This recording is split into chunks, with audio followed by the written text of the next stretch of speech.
in New York. Good morning and welcome to the program, Dr. Jimmy Toussaint. Hey, good morning, Ria. How are you this morning? Good morning. I am still trying to catch up from my time out there with you guys. I'm still trying to get some rest and to catch up. So, but I'm doing very well. How are you? I am doing pretty well also. Good. I'm really hoping this morning that you're able to bring some answers to the Tobago public on the issue of what really happened out there in the U.S. with regards 23 stranded, quote-unquote stranded Tobagonians out in New York. Give us an idea. I know that you were very much involved, so I mean you are in a position to speak. So give us an idea on what happened. Okay, so at the end of this conversation, I'm trying to get 3 points across. Go The ahead. very first point that I want to get across is that the Roxborough Folk Performance, this group from Tobago, uh, they were already planning to come to New York. In fact, I engaged with them. I think it was like the end of August Right. through a friend of mine who put me onto them, saying that they would be in the New York space sometime when we would have the Tobago Day. Actually, when I eventually reached out to them, they told me that they would be here from the 26th of August to the 7th of September. Now, bear in mind that Tobago Day is the 28th of August. So they were already planning to come here. So Right. what I'm trying to get to the public is that, and there are some pockets in the public who is believing that we actually facilitated them coming here, and that is furthest from the truth.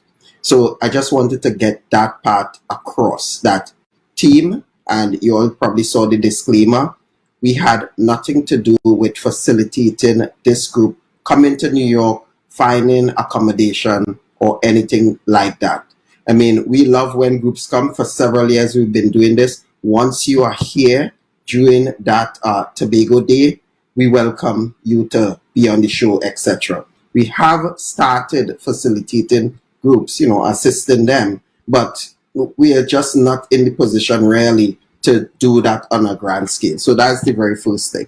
Right. So so let me get back. So I was communicating with them sometime around the end of Just a minute, Dr. Toussaint. You mentioned 3 points that you wanted to get across. yeah. I'm getting to the other The other two two. as we Okay, get good. along. Go So ahead. that was just the first. I was communicating with them at the end of July, and the commission continues because I'm closer to the day. However, the the night before Tobago Day, I just didn't hear anything from them because I was trying to set up, like, for example, what mics you may need, what type of stage, setup you want, etc. Right. And I reached out to the group and I got a response saying, we have encountered major setbacks. We are looking for a house in Brooklyn because we lost our booking because of late payment. This was August the 28th, just before, like, 1 o'clock in the morning, just before the Tobago Day. And they basically said they were very hurt and disappointed. So let's move forward now. After Tobago Day came, and 1 week later, September the 4th, I got a call saying that some Tobago personnel, a group, was stranded on the street, nowhere to go. I suspected it had to be the Roxborough Folk Performance. So I got up, jumped up, and ran up. Well, just before I got out of the house, I actually sent a message to the executive of team informing them of the situation. And I got out, and while on my way to the location, I called several people because, I'm a person who, I think I have a little clout with some people, and I know who to call, etc. So there's this one particular guy, is my very good friend, Norris Cook. I called him. I said, you know what, some Tobago people, they're stranded. We need to go and check out what is taking place. I also called Angela Cook, you know, let's go see what's taking place. When I got there, I actually saw some of Tobago folks. Some were kind of like milling around on the street. Some were in a gallery of a house, appeared to be sleeping. Some were downstairs. some were in a vehicle. This guy, Danny Hall, because the calls that I got initially came from him. And usually, I mean, he might call me once in a while, but I got several missed calls. So I knew that it was something, something was up. So eventually we started to get into action and try to make calls, who could help, etc. And that's the second point I'm trying to bring. So several people just coalesce around that situation. I'm talking about normal, ordinary Tobagonians just coalesce around that situation and decided, yeah, what, we have to do something. We can't have our Tobago people on the street. So that is where the basement came in. I mean, the chief also spoke about a church, but I think he got that wrong. What happened is while we were standing on the street there, a guy came and he said, I heard something about some Tobago people stranded, and there's a church not too far away. They would like to house you all. But it really wasn't housing. They just wanted us to come in there and sit it out until we got our actions. That is Sunday morning. Got everything together. So eventually we started making calls, and that is where the basement came up. The reason why the basement came up is because, and I could call the person's name, her name, I believe, is Vanessa Allen. She's from, she's Trinidadian, but she has the Tobago parentage. Very nice lady. In fact, she was at the Tobago Day. She came there to give away, free food. Her daughter performed in the Tobago Day also. And I called her, I said, you know what, we have 20-something Tobagonians here stranded, no place to go or anything like that. And she said, okay, they could come and stay at me. I said, it's 20-something. She said, no problem, I'll see what I could do. So that is how we got the basement. Now that is Sunday. During that time, I called someone who is very close to the chief secretary, Farley. And I told them about the situation that was happening. And basically they told me, here, what, I'm going to meet with Farley this afternoon, Chief Secretary Farley this afternoon, and we'll get back to you. And Chief Secretary Farley did talk to me that Sunday. He wanted to find out, what was taking place, what we could do, etc. So that's the Sunday. We decided that on the Monday now, we would try to, sort out better arrangements for the that Tobago contingent. However, the Monday was Labor Day. Labor Day, I was actually on the parkway with the Deputy Chief Duke, escorting him around, etc. So Monday was totally out. Tuesday now, I reached back out to the person who is very close to Secretary Chief Farley, and I told him, I said, okay, it's Tuesday, we need to do something about getting accommodation. And after some back and forth negotiation, I was assured that if I found accommodation, etc., of course, I'll be repaid, etc. And by Tuesday night, every last one of the Tobago contingent was in a well, clean, put together hotel. Let me ask you something here very quickly, Dr. Toussaint. Who guaranteed you that you would have been reimbursed had you put your money out? Well, the Chief Secretary. And this was a one-on-one conversation with him? This was through his, a person who is attached to him. And this person, I know the person very well, and I accepted that person's word. So it was just on that person's word, I went ahead. I said, you know what, now we could. But bear in mind, I must mention this to you also. Even though we were moving to better accommodation, typical Tobago people, we are very resilient. They started to make that place comfortable, clean it up, etc. Right. Because the place was never prepared for anyone, far less 20-something people. Okay, so the second point, that's the second point I was trying to make, that ordinary Tobagonians coalesced around that situation and got into action. That's the second point. Right. So we're getting to the Tuesday, they're in the hotel, etc. And I have to just go back a little. So during that time, the Monday actually, I saw the Trinidad and Tobago, the Consulate General. I told him about the situation. And he said, if there's anything that you need me to do, reach out to me. So that's the third point I'm trying to make. So I also brought it to the attention of, hierarchies, government official and these hierarchies people who I know could make a difference there, who could help solve the situation. And this is where it got, and I'm going to stop somewhere, in the next couple seconds. So by the Tuesday, they're in the hotel, and the Wednesday, I brought it to the attention of our deputy chief. Told him, everything is fine. We have the accommodation. The only thing, and I only got that from the Roxborough folk performance. They said that they need food, and from there, everything just went crazy after that. Okay, so let me ask you a couple of things. Were any of the members of the Roxborough folk performers, any of the 23 persons at Tobago Day on the 28th of August? No one was there. No one was at Tobago Day. As I said, they came an entire week, the Sunday, an entire week after Tobago Day. And I want to correct you, but probably that's what I'll have to say. They're saying 23, 27, whatever it is. I will tell you what I was told.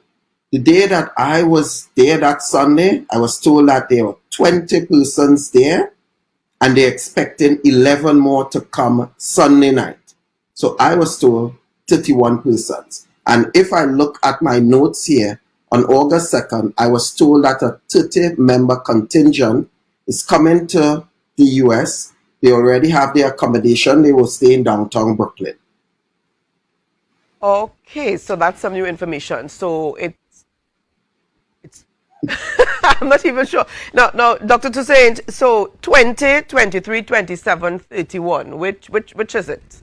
Because we don't know. I mean, I would tell you something. Is it that persons were added to the contingent as they saw aid being given to the team? What happened there? I have no idea. But what I could tell you on that Sunday, I'm trying now to go back into my head and think about how many people I saw there. Because to be honest, even when they went to the hotel and all, I wasn't around. I just did, made the arrangement, the payments, etc. They came there with a bus. In fact, what I also did along with some other ordinary Tobagonians, we went to quote unquote that famous place, Bobby's. We bought all these blow-up beds. It's trying to make beautiful shopping area. Go ahead.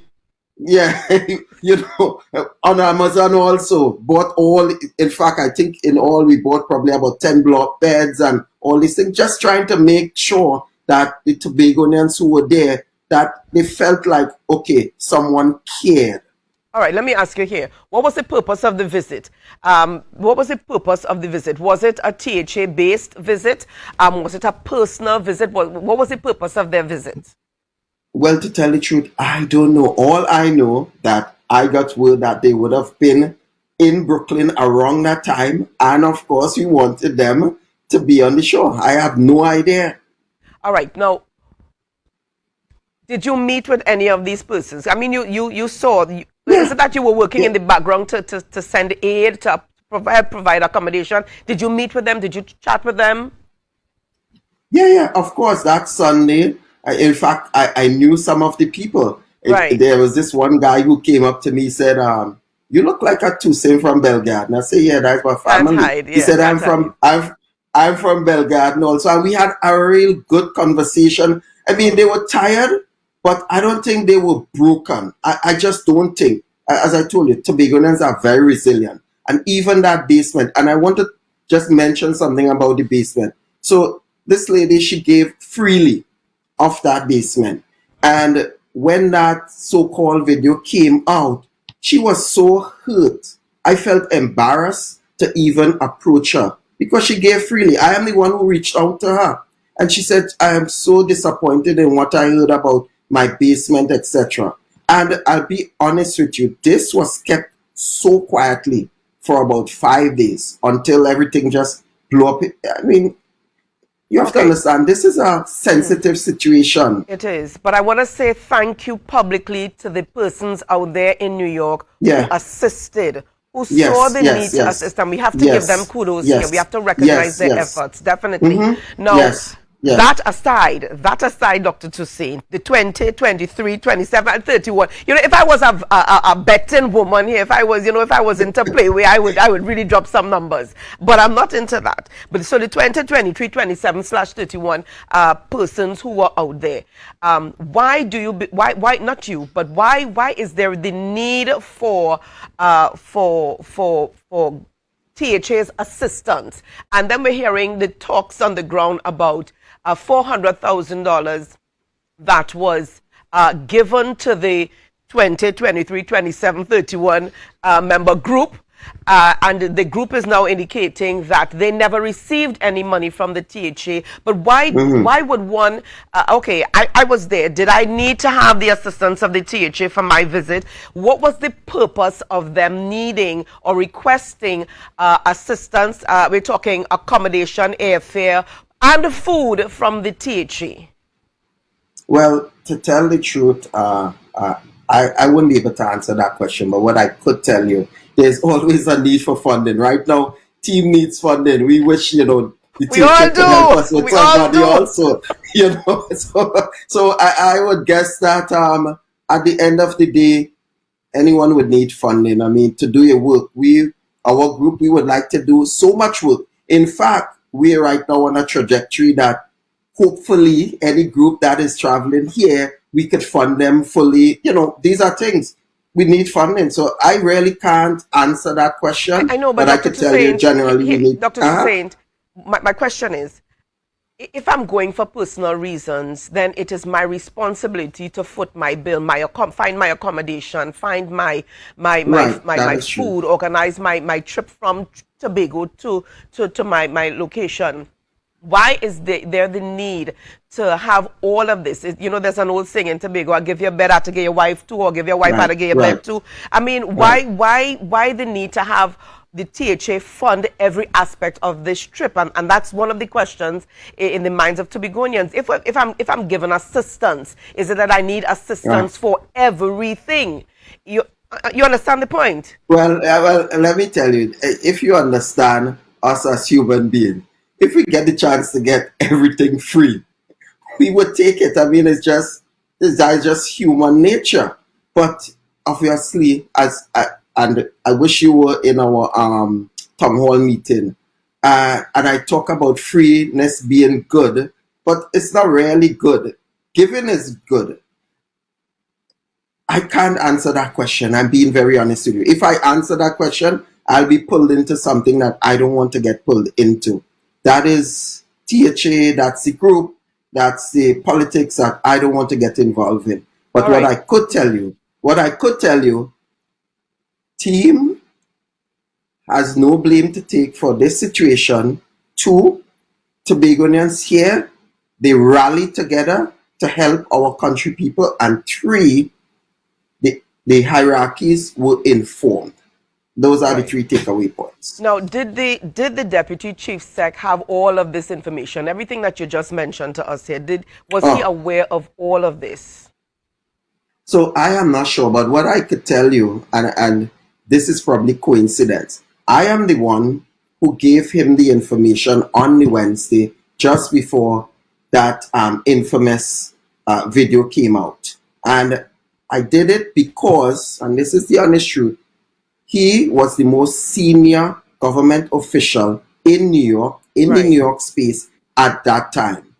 We were on the parkway together. The group was there. He was there. Actually, I don't know if you all saw it, but he actually brought the group's attention to the crowd, etc. So I saw it necessary to inform him, just as I informed Chief Ali and also the Consulate General Andre Lavo. And the information that you just shared on air, is that the information that you shared with the Deputy Chief Sec, Mr. Watson-Duke? No, I left a voice note, which is now making the rounds, basically saying that they have good accommodation now, but I use a terminology which I basically got from the group. They did not give them any, or they don't have money for food, or they didn't give them money for food. Something to that effect. But, it came across, it could switch up all how. So, again, I could only get that information if I was told. They told me that, yeah, what we need money for food. And you just simply relayed the message to him. I just relayed the message. So how are we at I this just point? relayed. How are we now at the point that we're at? That is a question for them to answer. I cannot answer that question either. You know, I just can't answer that question. And another thing I want to mention to you, in my conversations with the chief secretary, no time I told him I was representing team. I never mentioned I represented anyone. In fact, at that point in time, I was representing being a real Tobagonian. However, because of team and I being by association, the face of team, I guess that is why he mentioned that the president, I'm not the president by the way, I'm the PRO of team, contacted him. So I never contacted and said, okay, this is the president of PRO of team. It was just a conversation from Jimmy Toussaint, a Tobagonian. Okay.